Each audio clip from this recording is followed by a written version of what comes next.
बहुत समय पहले की बात है। काशीपुर नाम के गांव में हरिदास नाम का एक व्यक्ति रहा करता था।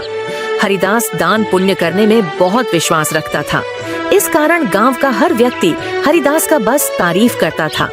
हरिदास के पास भले ही अपने खाने को कुछ न हो, लेकिन वह दूसरों की मदद करने में कभी पीछे नहीं हटता। एक रोज सुबह सुबह हरिदास खाना बनाकर जैसे ही खाने बैठा, उसके दरवाजे पर एक बूढ़े बाबा का आगमन होता है। कुछ खाने को दे दो बेटा, कल से भूखा हूँ, कुछ खाया पिया ही नहीं है, अब तो चला भी नहीं जा रहा। अरे काका अंदर आइए, आप मेरे साथ बैठ के खाना खा लीजिए। अरे इतने खाने से मेरा पेट नहीं भरने वाला। कोई बात नहीं, मैं आगे मांग कर खा लूंगा। तुम खाना खाने बैठे हो तो खा लो। अच्छा काका, ये सारा खाना आप ही खा लीजिए, मैं भूखा रह लूंगा क्योंकि रात में मैंने खाना खाया था। इतना कहकर हरिदास अपनी थाली उस बाबा की तरफ बढ़ा देता है। बाबा भी खाना देखकर जल्दी जल्दी से खाना खाने लगता है और खाना खाने के बाद बाबा हरिदास को ढेर सारा आशीर्वाद देते हुए कहता है, भगवान तुम्हें हमेशा खुश रखे बेटा। तुमने अपने हिस्से का खाना मुझे खिलाया है। आजकल ऐसे दानवीर लोग मिलते ही कहाँ हैं। तुम्हारा भला हो। इतना कहकर बाबा वहाँ से चले जाते हैं। लेकिन हरिदास को भी भूख लगी थी। अब वो रसोई में जाकर रसोई में रखे डिब्बों को देखने लगता है, जिसमें अन्न का एक भी दाना नहीं था। चलो कोई काम देखता हूँ, कहीं से खाने पीने का बंदोबस्त तो हो जाएगा। बस उस बेचारे का पेट भर गया, मुझे बहुत सुकून मिल रहा है।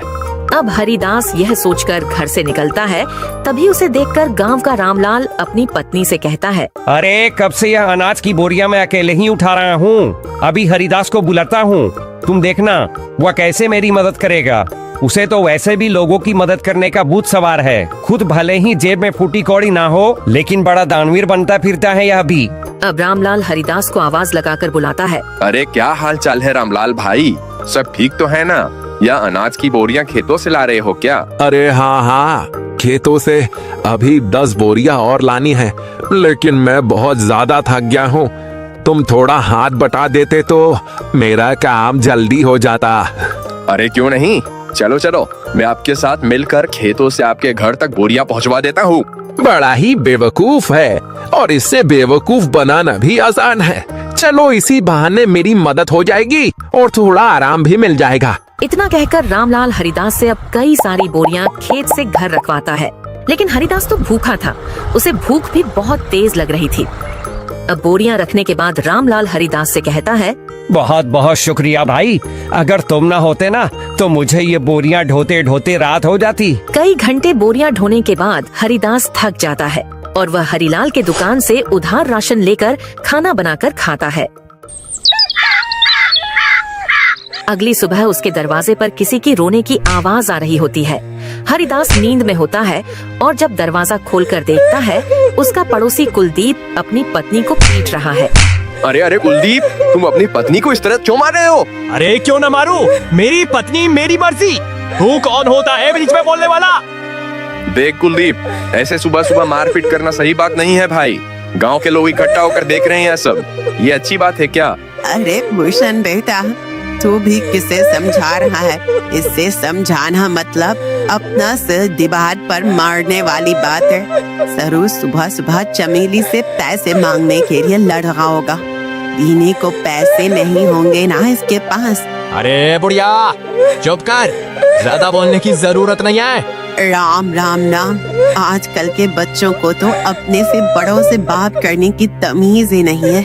अरे मैं तो तेरी माँ की उम्र की हूँ और तू है कि मुझसे बदतमीजी से बात कर रहा है। लेकिन मैंने तो नहीं कहा आपको कि मेरे बीच में बोलने के लिए आए। इतना कहकर कुलदीप फिर से अपनी पत्नी को मारने लगता है। लेकिन यह सब हरिदास से देखा नहीं जाता और उसे एक जोरदार तमाचा लगाता है। यह देखकर गांव के सारे लोग खुश हो जाते हैं। बिल्कुल ठीक किया, ये इसी के लायक है। अरे अपनी पत्नी पर हाथ उठाता है और खुद को मर्द समझता है। हाँ? अरे भाई, आपने बिल्कुल सही किया, इसे तो मार मार कर गाँव से निकाल देना चाहिए। इसे तो मैं छोड़ूंगा नहीं, मुझे पैसे चाहिए। अगर मुझे शाम तक पैसा नहीं मिला ना तो इसे और भी मारूंगा, फिर देखता हूँ इसे कौन बचाने आता है। अबे ये ले पैसे और अब जा यहाँ से। और अगली बार अगर तूने अपनी पत्नी पर हाथ उठाया ना तो तुझे थाने में डलवा कर अच्छे से कुटाई करवाऊंगा तेरी, समझा? गांव के ढेर सारे लोग ये तमाशा देख रहे होते हैं। उनमें से एक औरत हरिदास से कहती है, आप सच में बहुत नेक दिल के हैं, हर किसी की मदद करते हैं, हर किसी का भला चाहते हैं। हम गांव वाले बस आपसे इतना चाहते हैं कि अगला हमारा सरपंच आप ही हो। अरे क्या बात कही है तूने, यह बात तो काफी समय से मैं दिल पे दबाए बैठी थी। अरे हाँ हाँ बिल्कुल हरिदास भाई, गांव का सरपंच बनिए तो गांव में विकास होगा, तरक्की होगी। उस लल्लन सिंह के पास तो गांव के लोग जाने से भी डरते हैं, और रही उसे कुछ बताने की बात तो कोई भी उसके सामने मुंह नहीं खोल पाता। हरिदास हर किसी की हर तरह से मदद करता था, जिस वजह से गांव के लोग हरिदास को अपना अगला सरपंच बनाने का फैसला करते हैं। अब यह बात गांव के सरपंच ललन सिंह तक पहुंचती है। सरपंच ललन सिंह यह सुनकर तिल मिला उठता है। क्या इस हरिदास की इतनी हिम्मत, आने को लाले पड़े हैं, लेकिन सरपंच बनने का सपना देख रहा है, इसे तो मैं छोड़ूंगा नहीं। अरे हाँ मालिक, और तो और गांव वाले कह रहे हैं कि चाहे कुछ भी हो जाए सरपंच तो हरिदास ही बनेगा। अब आपको ही कुछ करना होगा, वरना हरिदास आपकी गद्दी लेकर ही मानेगा। सरपंच लल्लन सिंह अब सोच में पड़ जाता है कि वह ऐसा क्या करे जिससे उसके रास्ते का कांटा हरिदास हमेशा हमेशा के लिए गांव से चला जाए। अगले चुनाव में गांव के लोग हरिदास को गांव का सरपंच बना देते हैं। अब ऐसे ही कई दिन बीत जाते हैं और जब राशन देने की बारी आती है तो सरपंच बड़े ही चालाकी के साथ राशन में मिलावट करवा देता है, जो हरिदास को बिल्कुल भी पता नहीं चलता। अरे बेटा, तुझे सरपंच बनता हुआ देख बहुत खुशी हो रही है। अब कम से कम राशन अच्छा तो मिलेगा और समय पर भी। अरे हाँ हाँ, सब कुछ अच्छा ही होगा। आप लोगों ने इतना विश्वास करके मुझे इस गांव का कार्यभार संभालने का जिम्मा दिया है और इसे मैं अच्छे से निभा सकूं, बस यही दुआ करिएगा। अरे हाँ हाँ, अब गांव में विकास और तरक्की आने से कोई नहीं रोक सकता। गांव में राशन बांटने के बाद सभी खुश थे कि उन्हें पहली बार पूरा राशन मिला है, वरना सरपंच लल्लन सिंह तो आधे से ज्यादा राशन काट लिया करता है। पूरे काशीपुर गांव के लोगों को राशन मिल चुका था, लेकिन अगले ही दिन पूरे गांव में शोर मच जाता है कि उनके नए सरपंच हरिदास ने मिलावटी राशन दिया है, जिस कारण पूरे गांव में बीमारी फैल रही है। अब गांव वाले एक जगह इकट्ठा होकर हरिदास से सवाल करते हैं।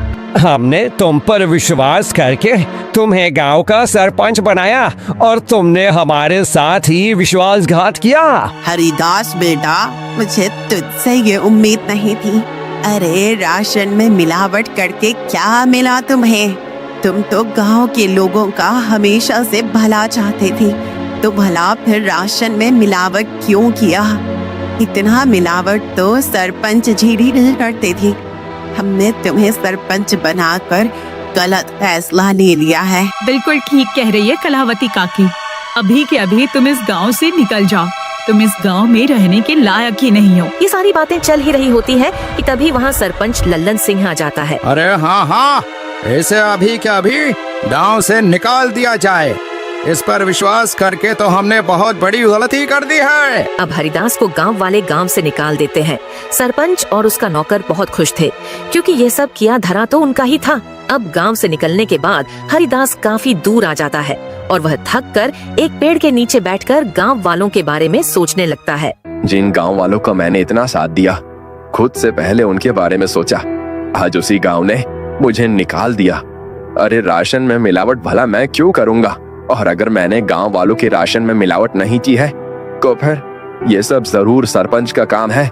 कोई बात नहीं, मेरे इतना कहने पर भी गांव वालों ने मेरा साथ नहीं दिया, मैं इसे कभी नहीं भूलूंगा। इधर सरपंच फिर से अपनी चाल चलता है और गांव वालों का विश्वास जीत लेता है। गांव वाले एक बार फिर से सरपंच लल्लन सिंह को अपना सरपंच मानने के लिए मजबूर होते हैं, क्योंकि उन्हें हरिदास भी धोखेबाज लगता है। ऐसे ही धीरे धीरे कई महीने बीत जाते हैं और हरिदास का कहीं अता पता नहीं चलता है। एक रोज सरपंच का नौकर जंगल के रास्ते से घर आ रहा होता है कि तभी वह दो आदमी को बातें करते हुए सुनता है, जो हरिदास के बारे में बात कर रहे थे। अब वह नौकर घबराता हुआ घर पहुंचता है और सरपंच लल्लन सिंह से कहता है, मालिक मालिक, मैंने 2 लोगों को आपस में बातचीत करते हुए सुना है। वो दोनों हरिदास के बारे में बात कर रहे थे। वो जंगल में जो झोपड़ी है ना, उसी में हरिदास ने आत्महत्या करी है और यह करीब 1 सप्ताह पहले की बात है। इसका मतलब मेरे रास्ते का कांटा अब हमेशा हमेशा के लिए मेरे रास्ते से हट गया है। चलो, अच्छा है। और तो और मालिक, ये बात तो गांव वाले भी जानते हैं। न जाने उन तक ये बात किसने पहुंचाई। हो सकता है उन्हीं लोगों ने पहुंचाई हो जो बातें कर रहे थे। अरे गांव वाले बहुत ही मतलबी हैं। हरिदास ने गांव वालों का कितना साथ दिया और गांव वाले भी यही कहेंगे कि हरिदास ने शर्म के मारे आत्महत्या कर ली। गांव वालों के साथ साथ सरपंच लल्लन सिंह को भी अब पूरा यकीन हो गया था कि हरिदास ने आत्महत्या कर ली है। लेकिन कुछ दिनों बाद हरिदास सरपंच लल्लन सिंह के दरवाजे पर पहुंचता है। शाम का समय था, चारों ओर अंधेरा छा रहा था। सरपंच लल्लन सिंह अपने नौकर को आवाज लगाकर कहता है, अरे सामने देख जरा, कोई खड़ा है क्या? मुझे तो ऐसा लग रहा है कि सामने हरिदास है, मतलब हरिदास का भूत। मालिक, ये हरिदास का भूत ही लगता है। ये आपसे बदला लेने आया है। मैं तो चला यहाँ से। मुझे भरी जवानी में नहीं मरना। मेरे 4 बच्चे हैं और 2 बीवियां हैं। सरपंच लल्लन सिंह का नौकर इतना कहकर वहाँ से दुम दबाकर भाग निकलता है और हरिदास जैसे जैसे आगे बढ़ रहा था, सरपंच लल्लन सिंह पसीने से तरबदर था। वहीं रुक जा हरिदास का भूत, तुझे क्या चाहिए? मैं तुझे सब कुछ देने के लिए तैयार हूँ, अपना घर, जमीन, पैसा, लेकिन मुझे मारना मत। मैं तुम्हें नहीं छोड़ूंगा। तुमने मुझे बदनाम किया है। अब तुम ही ये सच गांव वालों के सामने बोलोगे, वरना मैं तुम्हें मार डालूंगा। अरे हाँ, मैं गांव वालों के सामने सच को बोलने के लिए तैयार हूँ, लेकिन मुझे मारना मत। अब सरपंच रात के समय में ही गांव वालों को इकट्ठा करके सबके सामने सच को बोलता है कि उस दिन राशन में मिलावट उसने और उसके नौकर ने की थी, न कि हरिदास ने। आप लोग भले ही मुझे भूत समझ रहे हो, लेकिन मैंने अपने आत्महत्या की खबर झूठी फैलाई थी ताकि मैं चोर को पकड़ सकूं, और चोर आज सभी के सामने है। मैंने हमेशा लोगों का भला किया, लेकिन आप लोगों ने मुझे इस सरपंच की बात में आकर गांव से निकाल दिया। अब उसी वक्त गांव वाले सरपंच को गांव से निकालकर सरपंच की जगह भूषण को गांव का सरपंच बनाते हैं और भूषण से माफी मांगते हैं कि वह सरपंच की बातों में आ गए थे और उन्होंने बिना सोचे समझे उसे गांव से निकाल दिया था।